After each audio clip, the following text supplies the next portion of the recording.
I'm focused on this theory cause it keeps me from his fire. The Holy Ghost was with me, so my fear I leave behind. My sins were all diminished when he took that breath and died. And if you think I'ma give up on my God, the devil is a lie.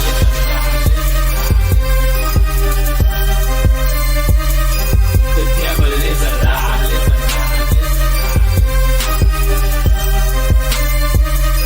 The devil is a lie. Hello, this is Christina Barr. You're watching Black T News.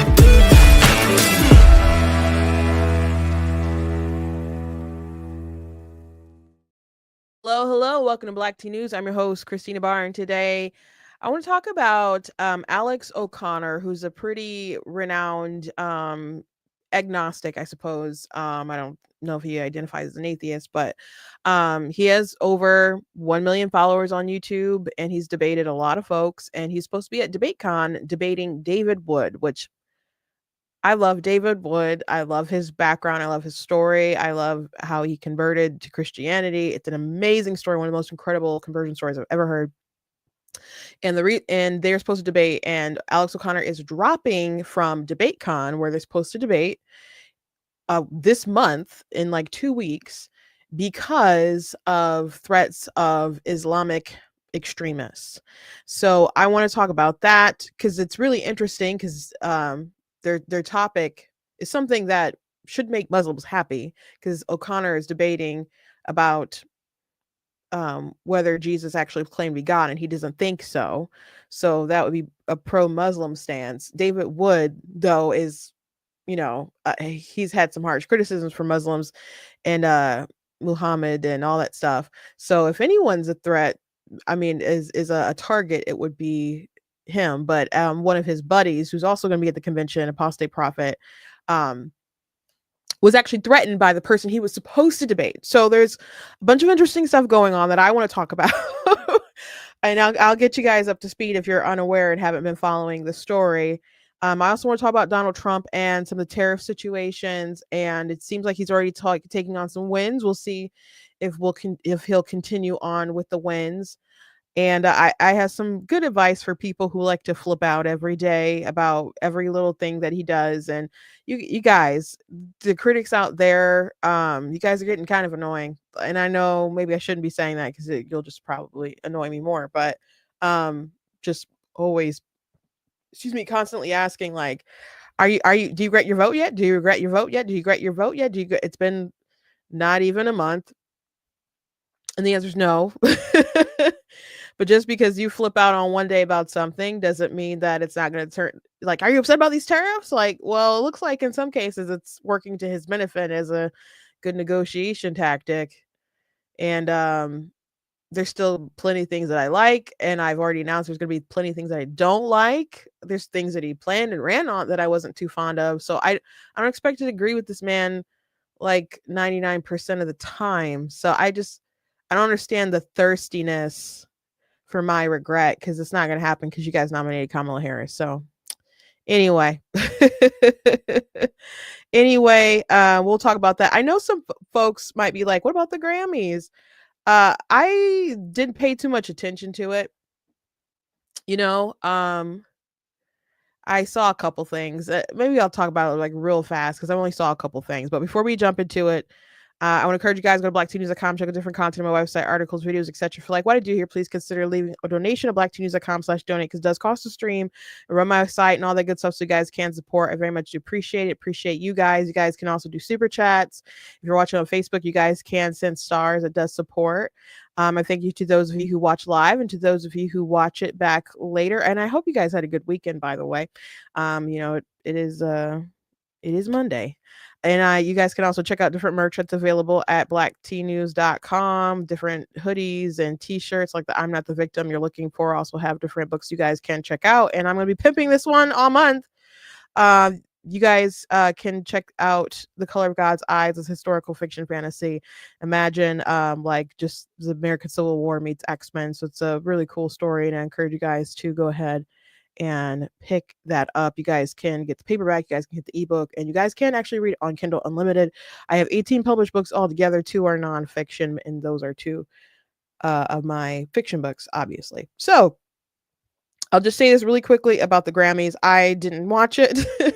I just saw a couple things basically scrolling on a line and stuff. I saw the Kanye West thing. I don't want to show that to you guys anyway. Like him and his girl were on the red carpet. She took off a fur coat and she was like naked basically. Or maybe she was naked. You know, I think stuff was blurred out. So that was indecent exposure. That was weird. It was really weird watching it. How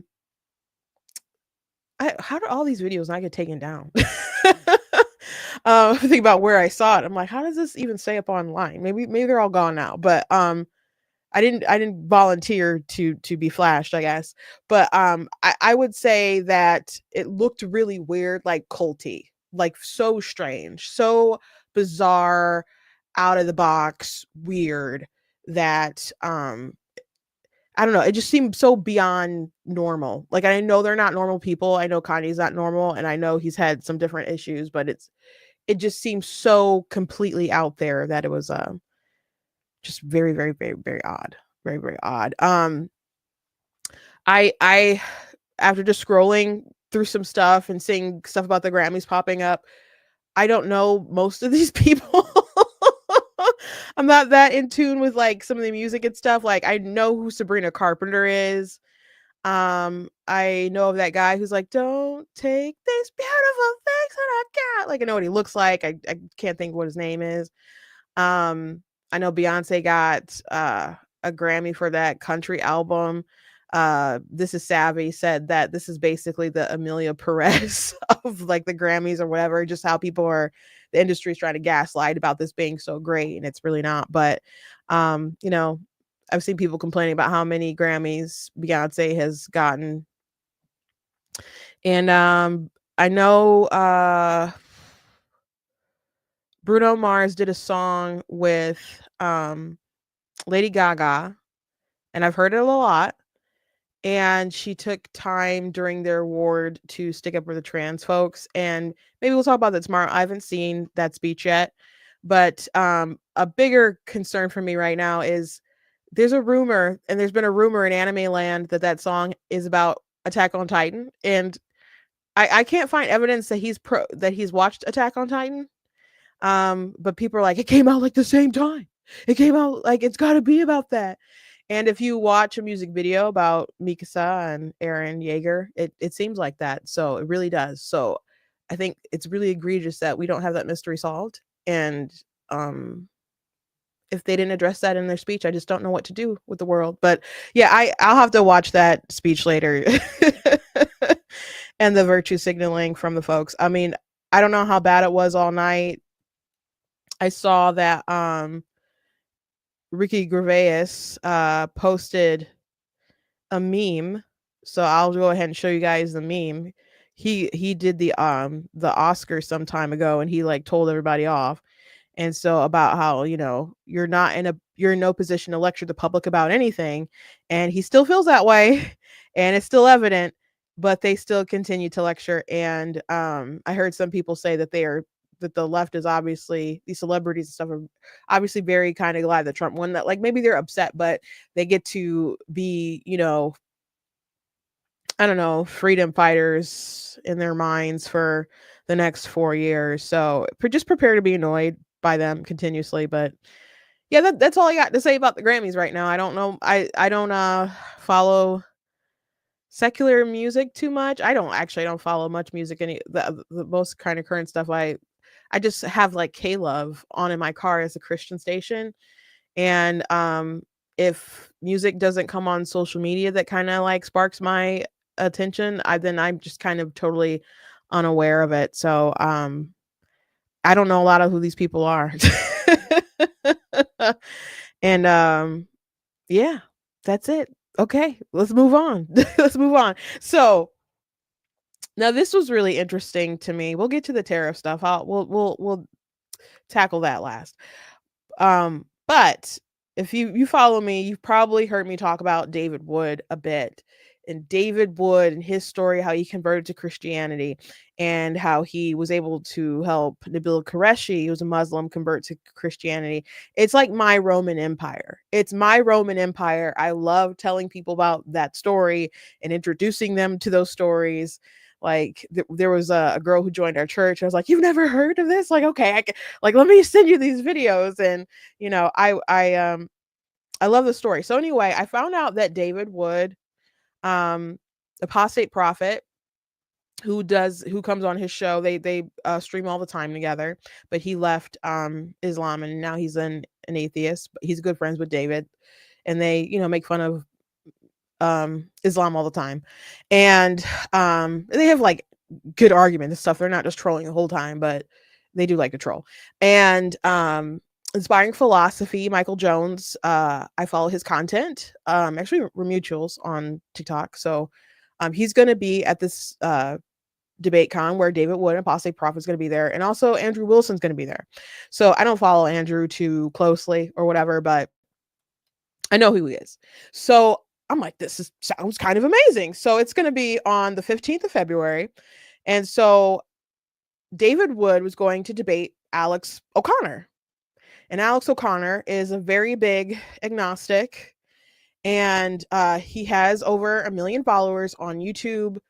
And he's interviewed a lot of different people, interesting people, like Jordan Peterson and so on. But he's debated a lot of Christian apologists. So you may be aware of William Lane Craig, Frank Turek, Cliff, and his son Stuart.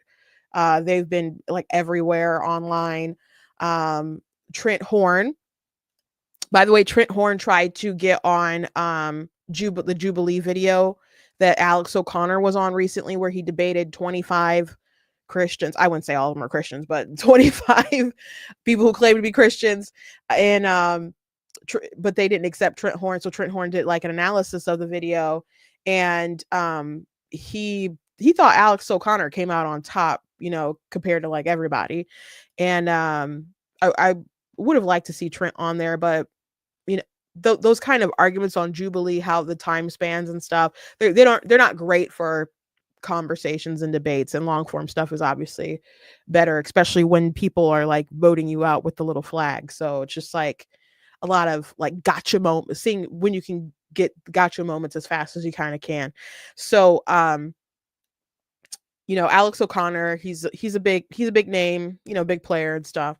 So I thought it was really interesting. And so I was looking up the tickets, and the VIP tickets are already sold out for like for the debates about Christianity and stuff. It's Saturday, Sunday. The Saturday stuff, I think, is all the Christianity stuff. The political stuff is on the Sunday, and the VIP to the Christians one is already sold out, which includes a dinner with the guest.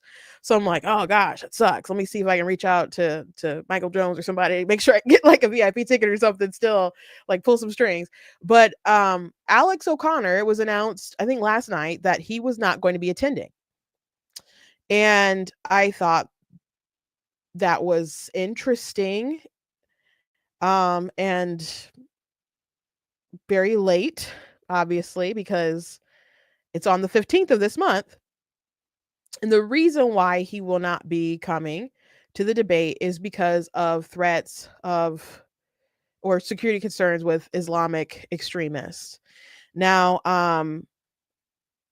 I thought this was interesting. Let me go ahead and just show you the tweet from Modern Day Debate, who's hosting it. Dear all, due to concerns over Islamic extremism potentially threatening the safety of our upcoming Debatecon 5 conference, Alex O'Connor has decided not to attend. And after careful consideration, I've decided that Debatecon 5 will go ahead as planned. Islamic extremists will not stop this event from happening. We will have armed security on the premises at all times. They will not hesitate to swiftly handle any potential threats. Shortly, I will announce David Wood's new opponent. Debatecon 5 is still on February 15th in Newark, New Jersey, and they see where you can get the tickets. So this is the flyer, at least for the currently as it stands, for the Christian debates. So yeah, Alex O'Connor would have been like there across from David Wood. So I know everybody on the Christian side here as far as I'm familiar with their work. So excuse me a second, I gotta plug in this laptop so you guys, I don't go dark on you guys.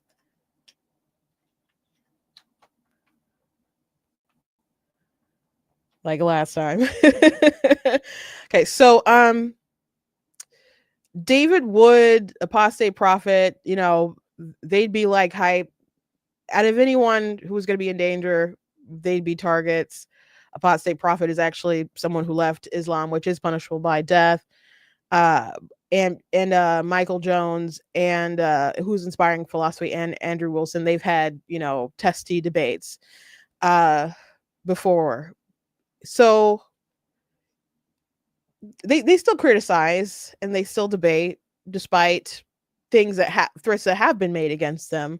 But Alex O'Connor is dropping out. Now, Alex O'Connor has been asked before, why don't you talk more about Islam? And David Wood, interestingly enough, responded to that question before. He did a video about it. So I want to play a little bit of it because I just think it's interesting that he's dropping out because of those threats. And he had already addressed that before, kind of standing up for Alex, because people were trashing him for not saying stuff.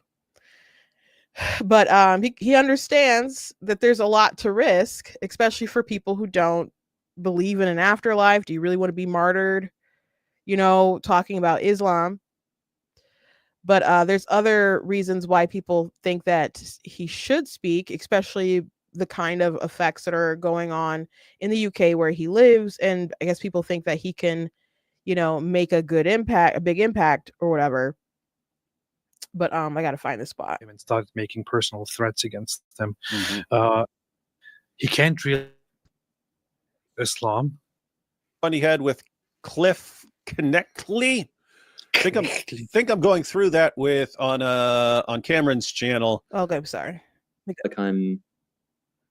that's one of the benefits of Christianity. Here we go. Is this for personal reasons or safety, work, and pure honesty? Okay.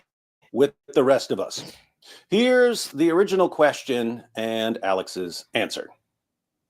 Okay, we're gonna move fast. Base Autist, thanks very much, says, Alex, I'm a longtime fan. Became a Christian, but I still love your work and your honesty. I'm curious, though, why it seems you've left Islam alone. Is this for personal reasons or safety? Much love and God bless. Yeah, well, of course, it is a much less safe thing to do. That's one of the benefits of Christianity, by the way. But I do think that I simply know less about it. Of course, I don't believe Islam is true, and I believe it has all kinds of problems and moral objections that I'm sure that if I made my moral objections to Islam plain, Cliff and Stuart would not want to object to my meta-ethics, but instead just be happy that I was doing it. But I just know less about it. I feel like I'm pretty well versed in at least the New Testament at this point, and it's mostly a consequence of that. But of course, you do have to be much more careful as well, because I've never had to fear for my safety when debating a Christian like today. Pretty straightforward. He knows more about Christianity. He sounds like he knows more about Christianity because he's more interested in discussing Christianity. And since it's safer to talk about Christianity, why would he want to focus much on Islam? But Based Autistic, the same guy who asked Alex the question, asked us what we think about his response. Here's what we said. I asked Alex O'Connor, Cosmic Skeptic, about why he doesn't go after Islam. First question in Q&A during most recent debate. I think that's the one he had with Cliff Connectly. Think I'm going through that with on Cameron's channel on Monday. Haven't seen it yet, but so he said he asked the question. He said he prefers Christianity chats, but also admitted partly it's for safety reasons. Curious, what are your thoughts? Well, I know already that is the case because I was in touch with him personally when he made a video about Islam. I don't remember what the video was about, but he made a video about Islam, about Islam's treatment of others, and so on. And he took the video down after receiving threats and things like that. And I was a little bit disappointed, honestly. I messaged with him, and he said to me that that he can't really tolerate the massive reactions that he gets to any criticism of Islam. And the thing is, he also said that this time it was different because people actually got in touch with somebody very close to him and started making personal threats against him. After which he decided, I can't do this. So he took it down. What they did. Talked about it for a while. That's what they did with Venom Fang X back in the day when he made videos making fun of Muhammad, and they threatened him, and he kept making the videos. Eventually, they contacted his parents at their work and threatened his parents at their work. He was still a teenager, and so he took down his Islam stuff because they were actually threatening his parents and so on. So anyway, it's there are always efforts on the part of Islam to silence anyone who disagrees with what they want, and they have multiple ways of doing that. The most obvious way is just harassing people and threatening them. If that doesn't work, then they'll start contacting people who are close to you. Guys, I'm actually fine with Alex saying, "Hey, you know what? I don't want to deal with these guys. These guys might kill me." You might say, but we have to stand up. That's true. It doesn't have to be Alex. He's a pretty recognizable guy. He would be extremely recognizable in public. So even though people need to stand up against this, not everyone needs to do it if they're going to be especially in danger where they are. So anyway, keep in mind, back in the day, hijab was like saying where he lived and stuff like this. So that's credible. And he's an atheist or an agnostic. Now, I don't know. I know he's been shifting his level of aggression and hostility over the past couple of years. But at the end of the day, atheists, you believe that your life ends at death. So you probably don't want to be a martyr against Islam. Let the Christians will take care of that for you. Let the Christians take care of that for you. So all atheists, I think I like Alex where he is and what he does right now. I think he's a very good, very, very, very, very good interlocutor and a very good interviewer. And so, yeah, David goes on in his video in the next segment. The chapters are blocked off in case anyone wants to go watch that later. But he tries to steelman the arguments that critics would probably have, saying like, well, he lives in the UK. The rise of, Islamic extremists has been, bad, or just culturally, just how some things are taking over. Like example, I could mention there's the gangs that were sexually assaulting young women in the UK, and people felt like they couldn't really speak out and do much because they did not want to be called racist. So it's a huge scandal going on. It really became, something that people were talking about after Elon Musk drew some more attention to it. And we talked about it maybe about 2 weeks ago or so, but it's a huge scandal. And a lot of people don't want to speak out about certain stuff because they don't want to be called racist or whatever. So that's an issue.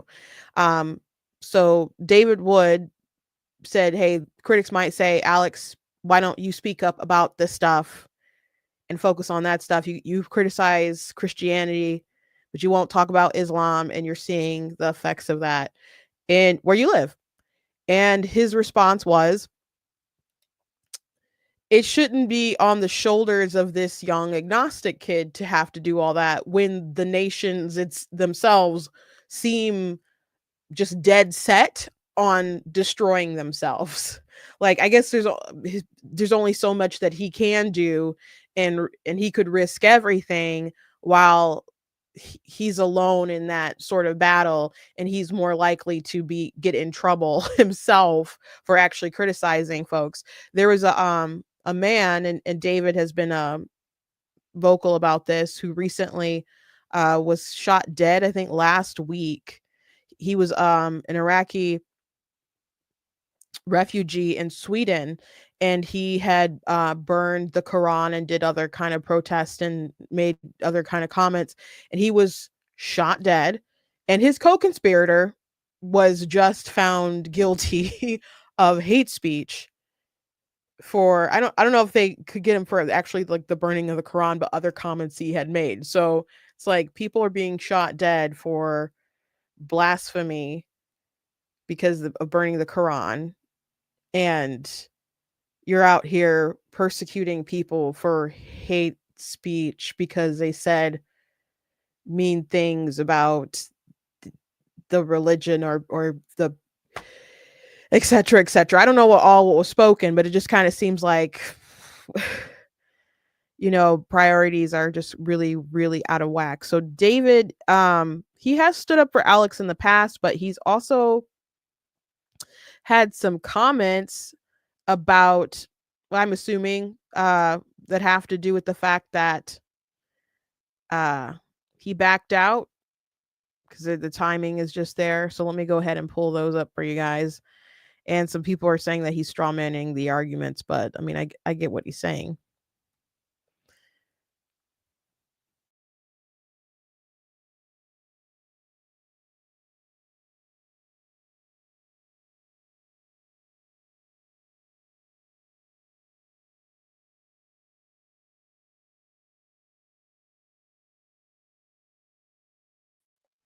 Sorry.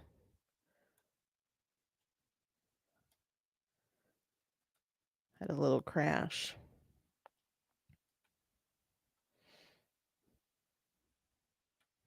Andrew Wilson, let me show Andrew's tweet first. Andrew had made a kind of a joke. He'd said, so I actually don't understand why Cosmic Skeptic, that's Alex, is dropping out Debatecon. There have been threats from Muslims, that's true, but David Wood is coming and they hate him the most. Well, we will basically use him as a human shield. It'll be okay. He's just a Protestant expendable. So there you go. And David Wood, who has a pretty sick sense of humor, ended up retweeting him and saying this guy gets it. But David also said, atheist, we are champions of reason, science, and logic. Other people are stupid and delusional. Also atheist, we will spend every waking moment attacking Christianity, but giving Islam a free pass because we fear for our lives, ultimately paving the way for Muslims to subjugate and forcibly convert us. Yep, atheists are definitely the smart ones here. And so there are people saying like, no, we speak out, you're straw manning. Okay, well, he's not talking to you. He's talking about other atheists who are dipping out of the conversation and prefer to constantly attack Christianity. And granted, maybe you don't believe in it or whatever, but that doesn't mean that there's not going to be a power vacuum somewhere. Like you see Richard Dawkins and other folks talking about for years attacking Christianity, and now they're just like, oh gosh, where's all the Christian Christmas stuff? And there's all this Muslim stuff here. I'm a cultural Christian. Like I miss seeing all this stuff at Christmas. Like, bro, you've spent so much of your time attacking Christians, and this is the fruit of your labor. Like, you can't just be all sad now because all the Christian traditions that you like are gone after you've been trying to destroy and diminish the religion for years. David Wood also said, if a person instantly backs down when an Islamist threatens him, what do you think that same person is going to do when the Islamist says convert or die? Cowardice has consequences. And yeah, that's true there. And he also said, religion is stupid. Atheist, religion is stupid. Christians and Muslims are delusional. The Quran and the Bible are evil. Muslims, shut up about us or we'll kill you. And the atheist, Christianity is stupid. Christians are delusional. The Bible is evil. So of course there are plenty of atheists who are willing to, equal opportunity. They'll throw hands at everybody. But there's plenty of people who realize that what Alex already acknowledged, that it is safer to just talk about Christianity and you don't have to fear for your life. And in case you think there's any exaggeration, this is the critic who was shot dead. Salwan Mamika. And so in case you think there's any exaggeration there, apostate prophet was supposed to debate someone else originally at this convention. He was supposed to debate someone named Central Dawa, and they were doing a stream, a virtual stream debate, and he started threatening him. So I'll go ahead and play that for you guys. Your religion also commands that apostates like myself should be executed. So 100%, yes. Your religion also commands that apostates like myself should be executed. So 100%, yes. Are we allowing for this guy to use the Quran as an L? Are we allowing him to make fun of my holy texts? What's the problem? Problem is you're having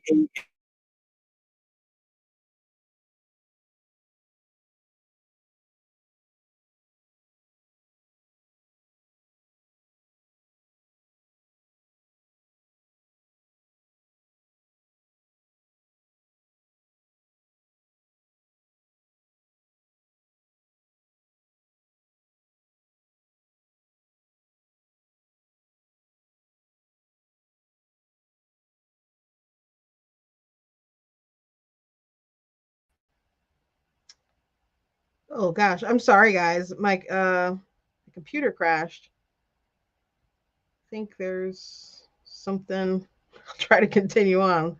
Let me try to play that again. I do apologize. If it does it again, maybe I'll switch to my phone.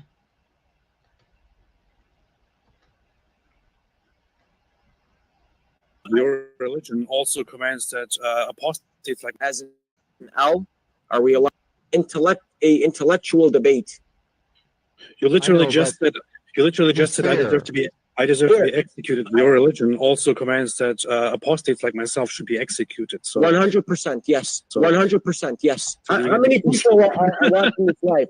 1.4K people. You literally just said that I, as an apostate, deserve to be executed. I swear by Allah. When I see you in February, For this upcoming debate conference, both AP and Central Dawa will be there in Newark, New Jersey. Say it with me. Newark, New Jersey. Say it with me. When I see you in February, I swear by Allah. Okay. AP, when I see you in February, you're going to be plastered everywhere on social media. That's my word in front of 1.4 thousand people. Whoa, what does that mean? When I see you in February, you'll see. What does that mean? You'll see. What does that mean? Explain to us. You'll see. It sounds a little bit weird. No. I'm going to take AP out for coffee. Take him out. Main.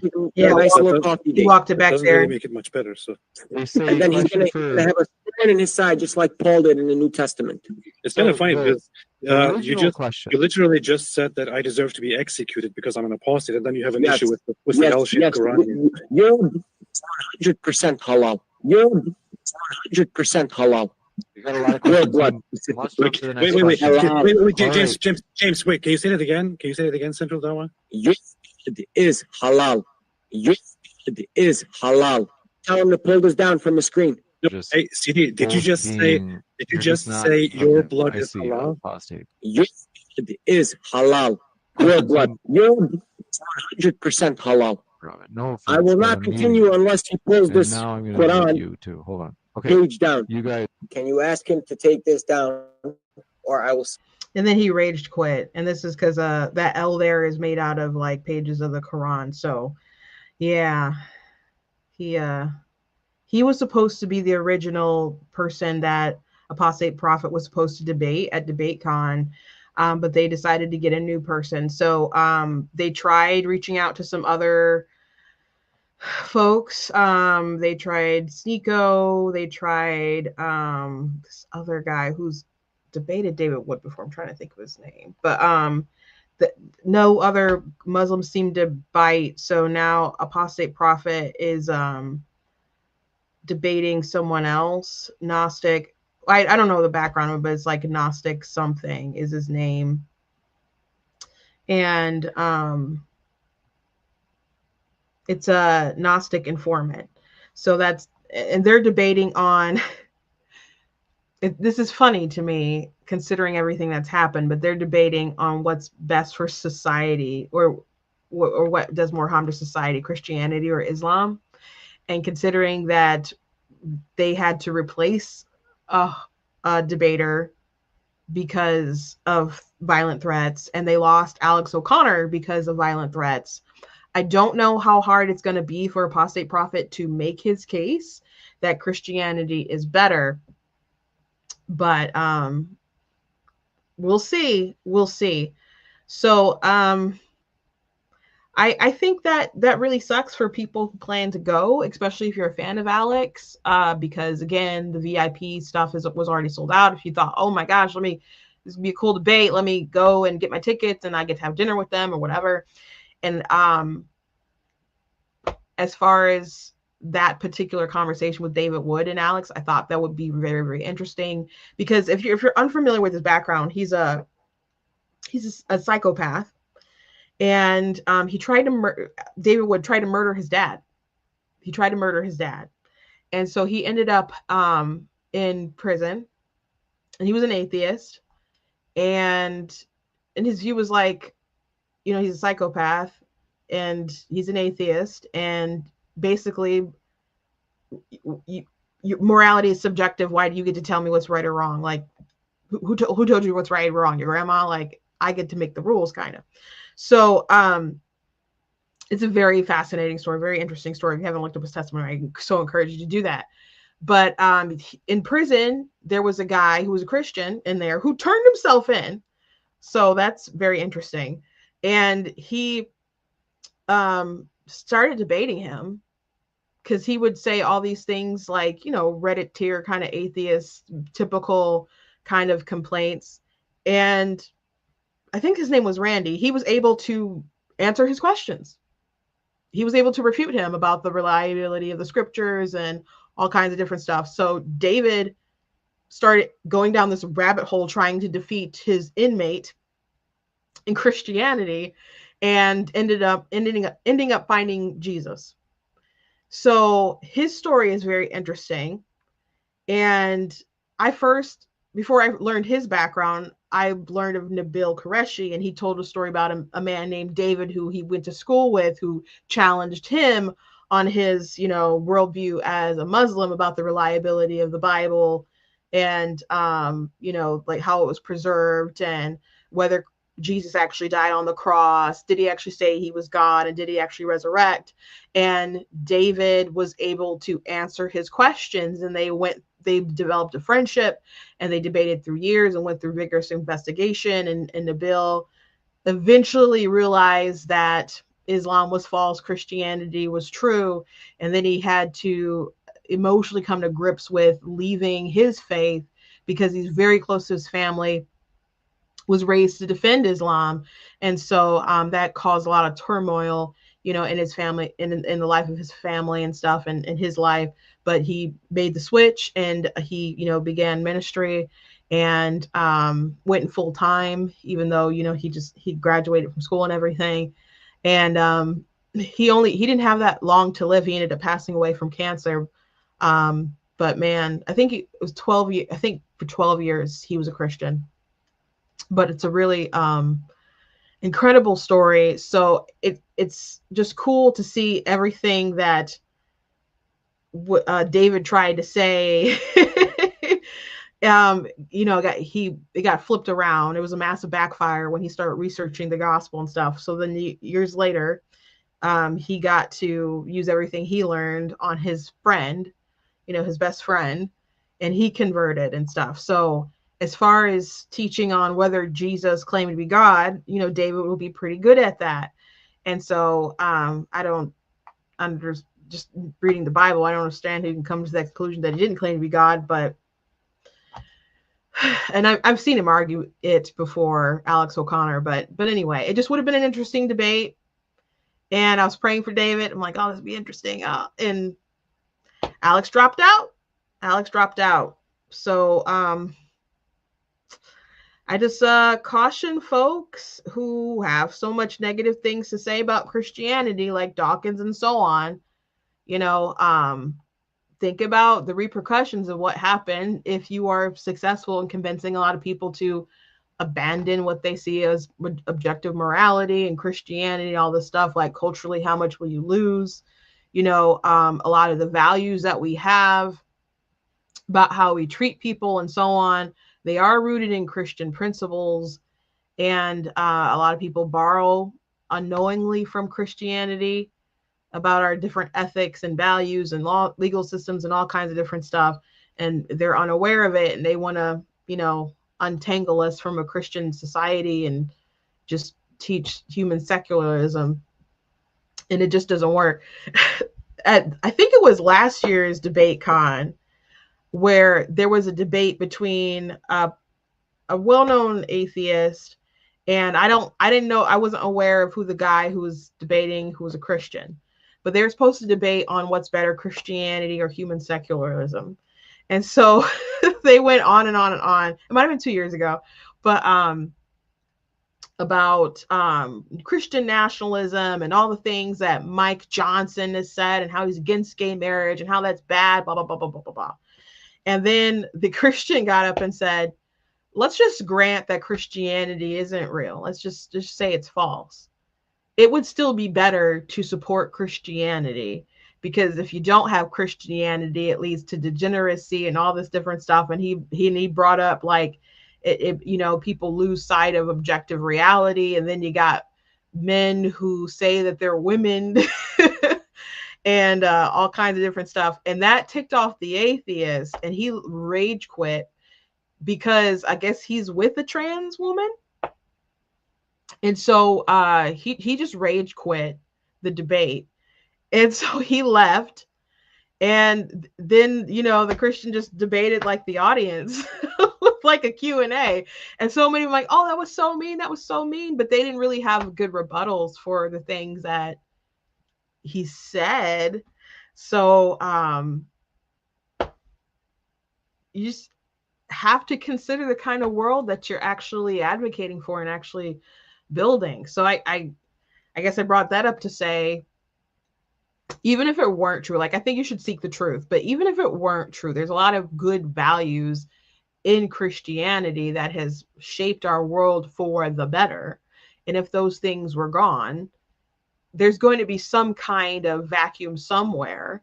And maybe that gets filled by Islam, but maybe that gets filled by secularism. But that doesn't mean that what human secularism is filling the gaps in will be good. Not at all. I had a conversation with someone last night. They were talking about, you know, foster care kids and basically making, you know, saying that we need abortions because if you don't have abortion, it leads to unwanted children and they end up in foster care. Now, of course, children who, if a woman is pregnant, she can find someone to adopt her baby. There's plenty of people waiting to adopt a newborn.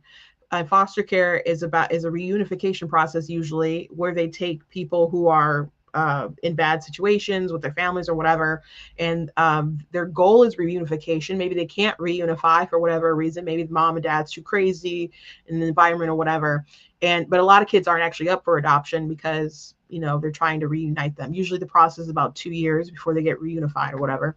But there's not like a I'm pregnant pipeline to the foster care system. That a lot of people seem to have that misconception, but there's plenty of people who end up in foster care and their parents would have never considered having an abortion. Maybe they were wanted children and, you know, life took bad turns. And there's plenty of people who never end up in foster care. Like I posted a comment with the screenshots of the sorts of things that the woman was saying. And they're like, I grew up in a 2-parent household and I developed so much trauma from my parents and stuff, but I still have a right to life, you know? So it doesn't make sense to justify unaliving people based off of hypothetical harm.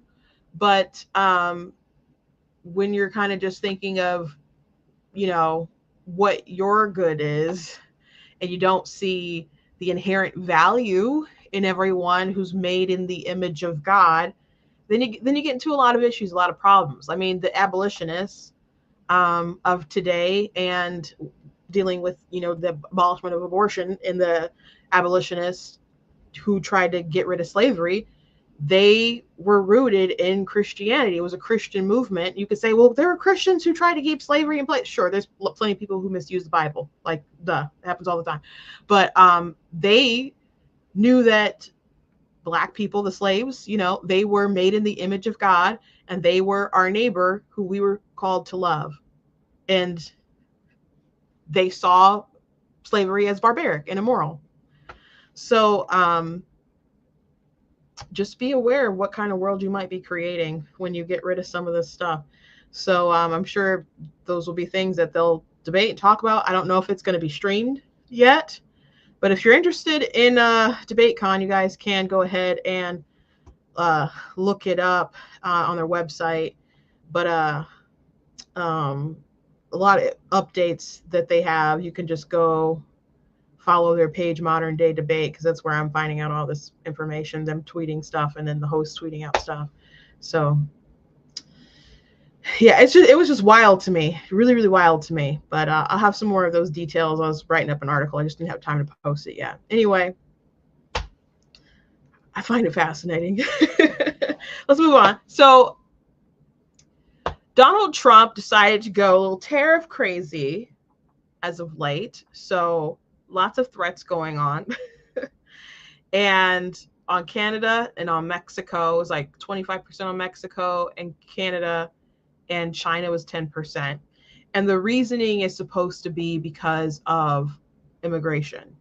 And so people are flipping out. They're like, well, Canada and Mexico is going to join forces, and this is going to be in Canada. Oh, they're clapping back, and they're going to have tariffs too. Now, they need us more than we need them. There is a lot of concern out there. I see like Democrats in Michigan just go flipping out, saying this is going to affect Michiganders so much, which is interesting because there's some things involving our minimum wage and sick pay that's going to hit very soon that business owners are very much freaking out about. So we got some bad things going on in Michigan right now. So if people are going to be quick to be like, it's because Donald Trump's tariffs. When you point your finger, remember there's other ones pointing back at you, Democrats. But people are concerned. Canadians are very concerned, and I'm seeing Canadians feel very betrayed and stuff by the tariffs. So Mexico has already folded, we'll say, and they said that they're going to send 10,000 troops to the border. Now, this is supposed to be about immigration. Now, I found a pretty interesting video. It's kind of long, but there's a Canadian talking about the tariffs and their perspective on it. And they mentioned the issue with the immigration, the border and the tariffs, and how actually more people come from the north border, the Canadian border, who are on the terrorist watch list than the southern border. So that's interesting. Donald Trump's tariffs are going to turn Canada into a third world country. Without exaggeration, we will soon be better known as Snow Mexico. So first, what is a tariff? A tariff is an import or export tax, meaning anything that goes into America being sold to an American company or individual will have a 25% federal tax added to it to be paid by the person who is buying the product. Now, again, this doesn't mean Canadians will have to pay 25% more, but what it does is it prices us out of the international market when it comes to America. Americans will just no longer buy anything from Canada.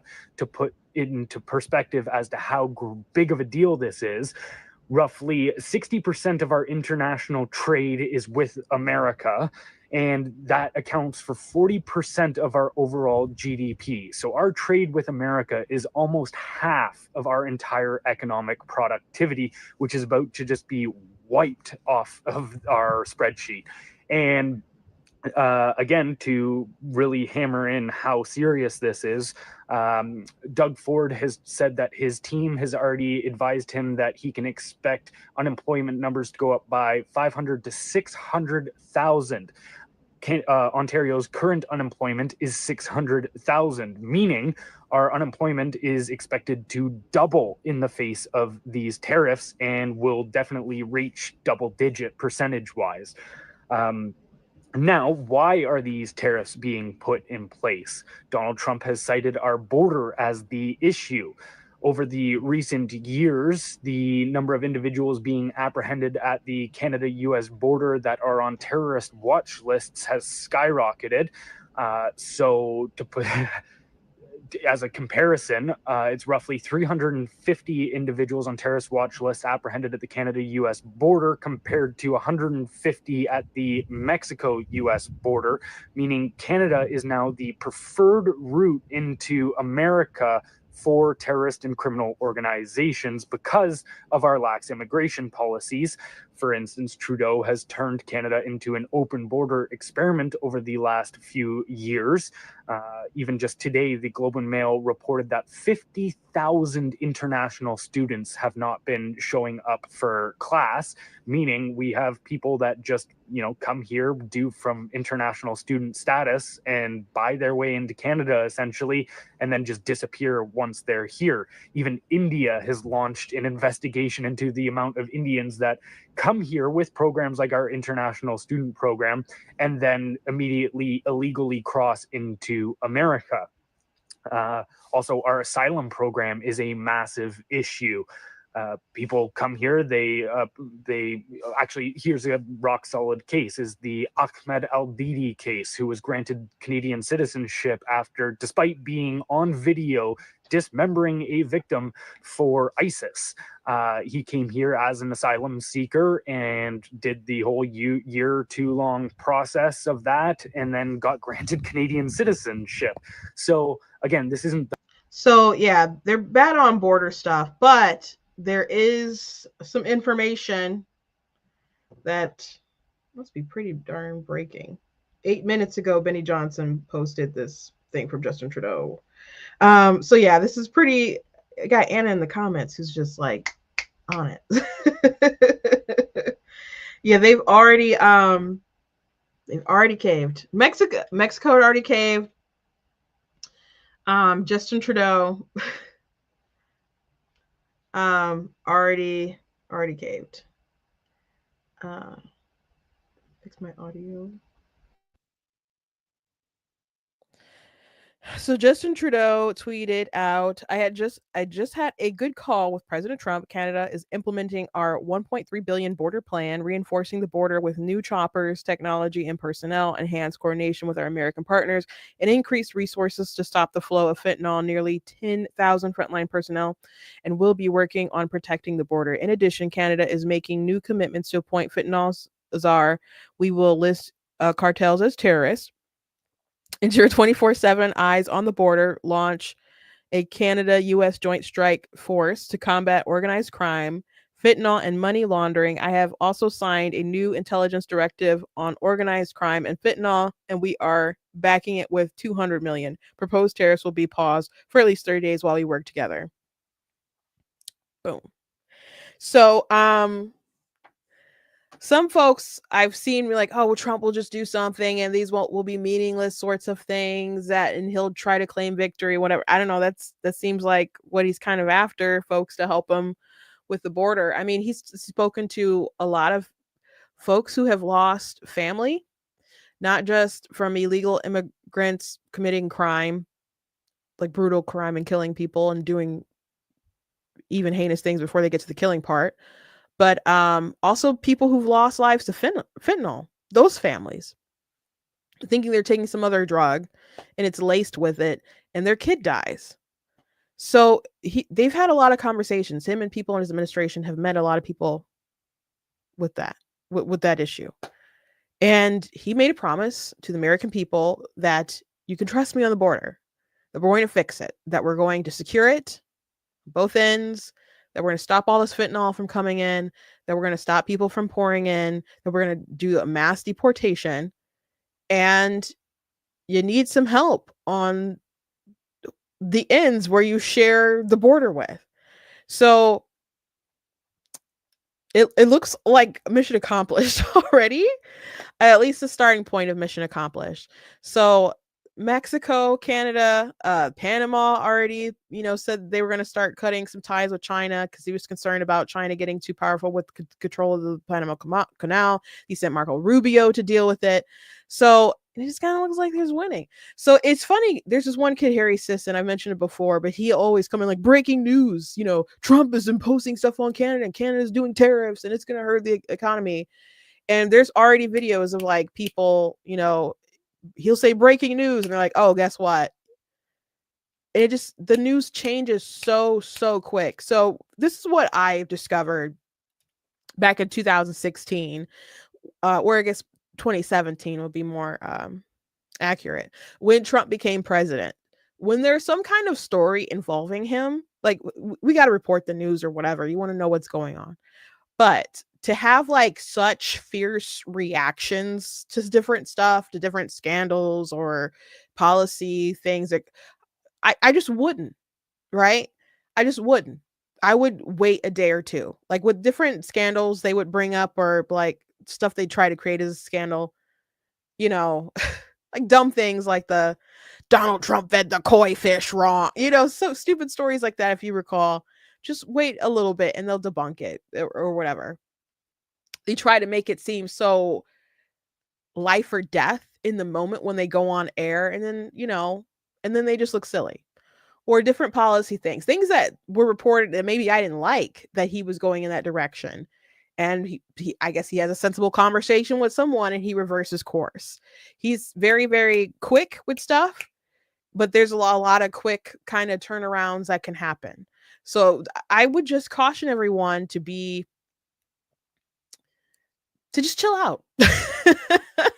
To just chill out. There's so many comments I get from people like, are you upset? Are you upset about the tariffs? Are you upset about this? Are you upset? No! Chill out. Just chill out. I don't love the whole tariff thing, but if he's using it to negotiate and he's getting some things that he wants, I guess it works until it doesn't. I guess it works until it doesn't. The thing that did concern me a bit was that when they asked him about it, when he was signing it, they're like, is there anything Canada can do? And he's like, no, there's nothing they can do. He's just signing away. And I'm like, there's nothing they can do? Aren't there things that you want though?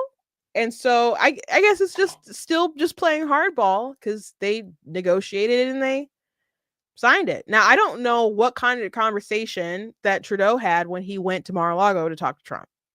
I don't know. Maybe he wasn't giving the right kind of vibes for what he wanted to accomplish, but all those things that Trudeau wrote, they're good things. They're good things. So in the end, it's good. But I just would just advise you all to just chill out like a day or two, because we've seen this happen multiple times now.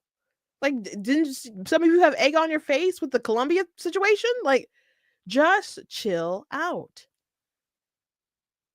Just chill out. Like, I can understand people being concerned about the economic stuff, but he's doing stuff as a negotiation tactic. There was a video of Barbara from Shark Tank. What's her last name? But she was asked about Donald Trump, and she said that he was like the best salesman she's ever seen, and that he is just really good at seeing people's weakness and just kind of attacking it.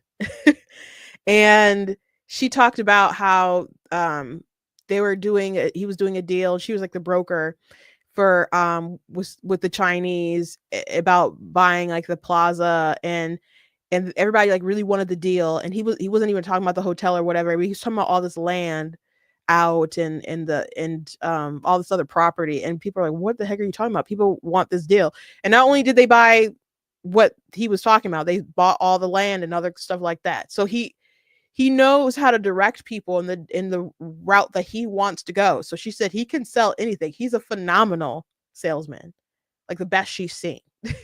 And she said he can sell anything, and he did. He sold himself into the presidency twice. Okay.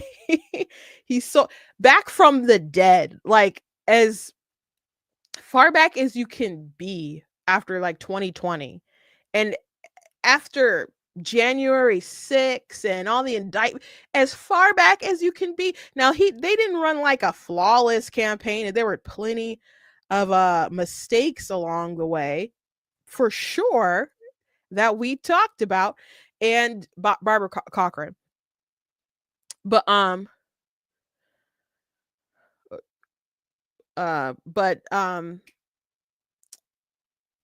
Kamala Biden, they're both really, really bad at what they did.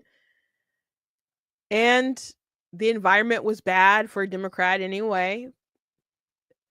And maybe all the stars aligned. Maybe all the stars aligned when he went against Hillary Clinton. But he knew how to attack, and he knew certain weaknesses, and he knew where to hit. But it wasn't just that. He also really tapped into what the American people wanted. And in 2016, immigration was his issue, because he knew that's what the people wanted. That he could really, you had other squishy Republicans who were like for amnesty and other stuff like that. And he was going to be the border hawk. He took some slings and arrows, and people called him racist and all kinds of nonsense. If you watch his like video where press conference where he talked about Mexico's not sending their best, go watch that video if you haven't watched it in a long time, because they'll claim that he called Mexicans rapists. That's not what happened. But that video is just so common sense of the different stuff that he was saying about people coming from beyond just Mexico and bringing their drugs and their criminals and all the stuff, and knowing the sorts of crimes that have been committed by people who weren't supposed to be here. He was tapped into something, to just common sense. He was tapped into it. And maybe there are a lot of people who didn't like him, but he tapped into enough that he got the plurality of that vote. And he took the nomination, and he was able to win, especially because Hillary Clinton was bad at that point when there was just a two. But he was able to take it and to win. And he did talk about the forgotten man, and he just knew what to sell to people in order to win. And so he's taking those skills internationally. And it's really easy to do, I guess, when you have the weight of the United States of America, greatest, most powerful country in the world. And you can kind of bully folks into submission. I don't know if it's going to work all the time. Because I was having a conversation earlier with someone, and they're like, you know what? At the end of the day, because they were uncomfortable with the tariff thing too, but they're like, at the end of the day, these countries still have pride. And like, yeah, a lot of folks are going to have to roll over because they don't have, what it takes to kind of stand up to America. But some of them are still going to want to, just to like save face. But, they came to an agreement. It's over, I guess. At least pause for 30 days. So again, just chill out when the stuff happens. But something that is interesting though, Pierre Poilievre, who's running to be the Prime Minister of Canada, he did a video talking about Canada and why it's important for them to trade with themselves. And I agree with that. Like, Americans are, I'm not saying against free trade or whatever. I like free trade, but Americans do want more things in America, more American jobs that could make prices go up. Maybe it's a give or take there. But Canadians, I guess, within the different provinces, there's so many obstacles that it just makes it easier to trade with people in other countries than it is amongst themselves. And so in his video, he played a clip of a man who went to go buy beer in a different province for a cheaper price, and then he got penalties for it. And then they took it up to the Supreme Court, and they still ruled against him. So it's wild to me how difficult it must be to trade in Canada if that's the case. And they got to fix that. You know, if I was a Canadian, I would want that fixed. And they'll be more self-reliant, and that's good for them. I don't like all the jokes about Canada becoming a 51st state. You know, I don't know. I assume they're big jokes and Trump is trolling. He'll say it in a serious way. I hope they're jokes, but I don't even like it as jokes. I know there's Canadians who watch the show sometimes. I love you guys. I have mutual Canadian friends on social media accounts, have had Canadians on my show. I love you guys, but I don't want the whole of you. I just don't want to absorb like this country that's pretty liberal. Like, I know they're in a shift, and maybe they'll vote in a conservative PM, but their conservatives is probably still off from like my conservatives. So I just don't see the benefit of absorbing like so many ideologies that would shift us. It would just grant more population to left-wing thinkers, and I don't want that. There's things that they've like surrendered on with different hate speech laws and all kinds of other stuff. I'm not saying that we don't have woke stuff in America. I just don't want to make it worse. So I don't like the jokey jokes about them becoming the 51st state. I don't like them, and I don't think that'll happen. But I don't want people getting any bright ideas. Okay, I just don't like it. Fight for freedom for Canada, and I hope you guys make it better.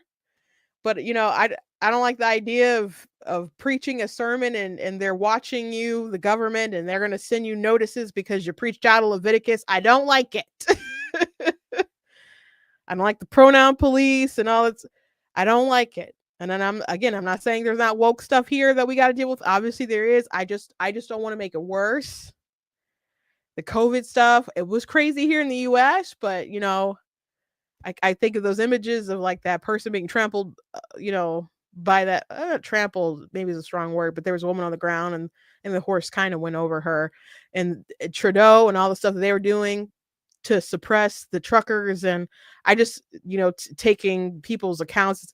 I just, you know, we don't need to get worse. We don't need to get worse. So y'all can stay Canada. I hope y'all do better for yourselves. Just like I hope we do better for ourselves, but we do not need to fuse into a hot mess. We don't. I don't want to have we have conversations about abortion and stuff. And here's a Canadian like, well, it's not a big deal here. I'm like, yeah, I don't want to surrender this issue. I think that's wrong. Like, I don't want to absorb you. I don't want to absorb your passiveness on that issue. In all, I don't want your euthanasia. I don't want it. So I'll pray for you guys. You pray for us, you know, but, I don't want y'all to be the 51st state. No, I don't. Anyway, I think that's all I want to talk about today. Things have already shifted so fast. With that, well, let me show you this one last thing before I let you go. Representative Mass was on Face the Nation, and Margaret Brennan asked a question about DEI and foreign aid, and he started giving receipts, and it seemed like she kind of wanted to switch the topic. Purging of people throughout the State Department, other agencies, where we're freezing aid. These are all very important and necessary steps to make sure that we secure America, and we're going to support that. So can I follow what you just said there? You want to authorize purging of State Department personnel? What does that mean exactly? Well, if you want to take a look at the State Department, where DEI has been a priority over, let's say, diplomacy in many accounts, I could give you hundreds of examples of where they were authorizing. Sure, let's list them off. $500,000 to expand atheism in Nepal, $50,000 to do, let's see, a transgender opera in Colombia, $47,000 to do an LGBTQ trans comic book in Peru, $20,000 a pop to do drag shows in Ecuador. Shall I continue with more examples of where DEI it was the certainly priority? seems like there could be a review of things. Foreign aid, as you know, is less than 1% of the entire federal budget. So we're talking small amounts of money by comparison. That's called a goalpole shift. You wanted to know different woke stuff that he was referring to that they wanted to cut, and he started listing off things, and some of it sounded crazy. And you could say it's a small percentage, like, oh, 20,000 here and 30,000 there and 50,000 there, and okay, write me a check then. I don't miss it. Like, why you sending it to these places? Just write me the check. Like, you don't miss it that much. Like, that's what people think. That's crazy. It's crazy. We don't want to fund the drag shows internationally. Like, but beyond this being a waste of money, it's just not a good thing morally. Like, why are we funding evil internationally? Sheesh. But I don't really care, Margaret. I don't really care. Anyway, thank you guys. Please go to blacktnews.com, check out different content on my website, articles, videos, etc. If you like what I do here, please consider leaving a donation at blacktnews.com/donate, because it does cost a stream, run my site, all that stuff you guys can support. I very much do appreciate it. Appreciate you guys. Please check out my different books that I have written as well. I have 18 altogether. 2 are nonfiction. I cannot wait for Bigger to be done. It'll be my first, published children's book. So I'm so excited about that. My niece was practicing reading over some of the book and looking at some of the pictures and stuff. So be so excited for that. And I do encourage you guys to check out my historical fiction fantasy series, since maybe you're in the mood, since Black History Month and stuff. It kind of goes into like an alternate history a bit. So that'll be interesting. You will totally know when it gets to that point. I'm working on it, the series and stuff right now. But you guys can pick up these first 2 books in the series, and I love it very much. Anyway, thank you guys so much. I will see you tomorrow. God bless.